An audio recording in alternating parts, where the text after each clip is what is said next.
एक सेठ और सेठानी थे। उनके एक बेटा और एक बहू थे। बहू सबको भोजन करा के फिर स्वयं भोजन करती। एक पड़ोसन ऐसी थी जो रोज पूछती कि बहू आज क्या बनाया, आज क्या खाया। बहू कहती ठंडी बासी खाइए। एक दिन उसके पति ने ऐसा ही सुनकर विचार किया कि आज तो पकवान बनाए जाएं, फिर देखते हैं मेरी पत्नी क्या कहती है। उसने तरह तरह के पकवान बनवाए और घर के सभी लोगों ने एक साथ बैठकर भोजन किया।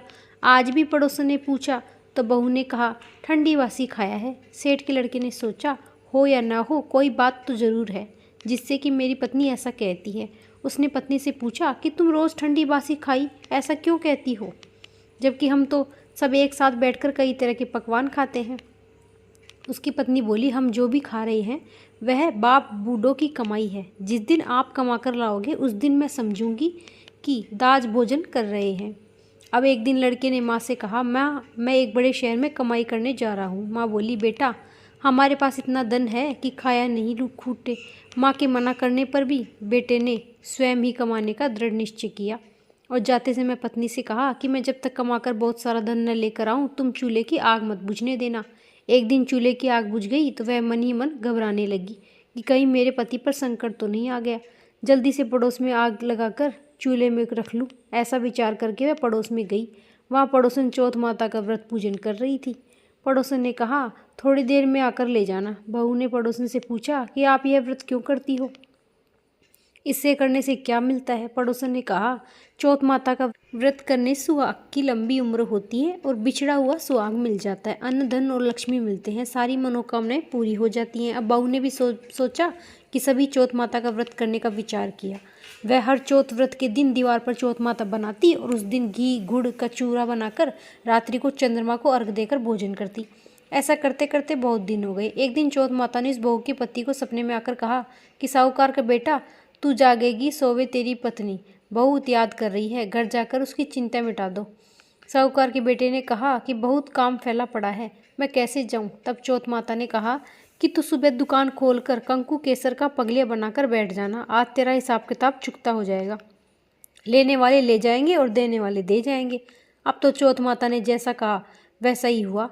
फिर उसने घर जाने की तैयारी करी, गाड़ी भर के धन दौलत लेकर चल दिया। रास्ते में एक बड़ा सा काला नाग फन फैलाए बैठा और कहने लगा आज तो मैं तुझे डसूंगा, छोड़ूंगा नहीं, आज तेरी आयु पूरी हो गई है। सेठ के लड़के ने कहा आज चौथ माता ने मुझे सपना दिया है, मैं अपनी पत्नी से मिलने घर जा रहा हूँ, वह मेरी बहुत चिंता कर रही है, मैं उससे मिलकर आ जाऊँगा, तब तुम मुझे डस लेना। नाग ने कहा तुम शपथ पूर्वक कहो मैं तुम्हें जाने दूंगा, परंतु लौट कर नहीं आए तो मैं तुम्हारे घर आकर तुम्हें डस लूँगा। इस प्रकार सर्प को वचन देकर वह अपने घर पहुँचा और वहाँ सभी से हंसी खुशी से मिला, भोजन करा, उदास होकर बैठ गया। उसकी पत्नी ने उदास होने का कारण पूछा तो पति ने काले नाग वाली सारी बात बताई और कहा यदि मैं उसके पास नहीं जाऊंगा तो वह घर आकर ही मुझे डस लेगा। लेकिन पत्नी बहुत चतुर थी, उसने कहा कि आप घबराओ नहीं, लेट जाओ, मैं एक उपाय करती हूँ। पत्नी ने घर की 7 सीढ़ियाँ धोई, पहली सीढ़ी पर रेत, दूसरी पर इत्र, तीसरी पर गुलाल और फूल, चौथी पर कंकु केसर, 5वीं पर लड्डू पेड़ा, छठी पर गद्दी गलीचा और 7वीं सीढ़ी पर दूध का कटोरा भरकर रख दिया। इस प्रकार वह सब तो सीढ़ियाँ सजाकर बैठ गई। आधी रात होते ही नाग आकर सीढ़ियाँ चढ़ने लगा। पहली सीढ़ी पर रेत में लोटपोट हुआ, कहने लगा कि सेठ की बहू ने तो आराम तो बहुत दिया पर वचनों से बनकर आया हूँ तो डस लूँगा अवश्य ही। इस प्रकार सब तो सीढ़ियाँ पार कर नाग आराम करता हुआ कहता हुआ कि डसूंगा जरूर कमरे में ही जाने वाला था कि चौथ माता ने विचार की यदि मैं इसे नहीं बचा पाई तो कौन मुझे मानेगा। अब तो गणेश जी, चंद्रमा जी और चौथ माता ने उसे बचाने का विचार किया। चंद्रमा जी ने उजाला किया, चौथ माता ढाल बनी, गणेश जी तलवार लेकर नाग का मार दिया और ढाल से ढक दिया। अब वह भी थकी हारी थी, सो गई। दिन हुआ तो लोग बेटे से मिलने आए परंतु बेटा बहू तो उठे ही नहीं। बहुत देर हो गई तो उन्हें माँ उठाने आई। माँ ने सातों सीढ़ी पर जो कुछ देखा बहुत घबराई और बेटा बहू को आवाज़ लगाई।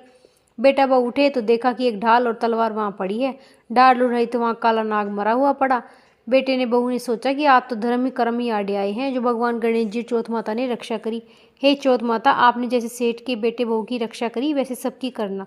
कहते हुए सुनते हुए हुंकारा भरते सबकी करना। बोलिए चौथ माता की जय। विनायक जी की कहानी। 7 भाइयों की एक बहन थी। वह सब बात तो सुनती परंतु गणेश जी का नाम आते ही घाघरी झटका कर चली जाती। इसलिए गणेश जी को बहुत गुस्सा आया और गणेश जी बहन को डराने लगे। बहन तो डर के मारे सूखने लगी। भाइयों ने उसके दुख का कारण पूछा परंतु पता नहीं लगा।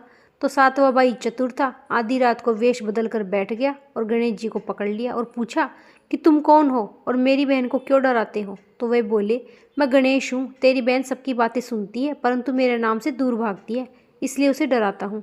भाई ने कहा, इसको उपाय बताओ। तो गणेश जी बोले कि कोई कहानी सुने। तो गणेश जी की कहानी कहे बिना नहीं उठे। बहन ने उस दिन से नियम बना लिया कि गणेश जी की कहानी सुने बिना खाना नहीं खाती। अब गणेश जी प्रसन्न थे, उसे अच्छा घर वर दिया। हे गणेश जी महाराज, जैसे उसे दिया वैसे सभी को देना, अमर सुहाग देना, अमर घरवार देना। जय श्री राधे।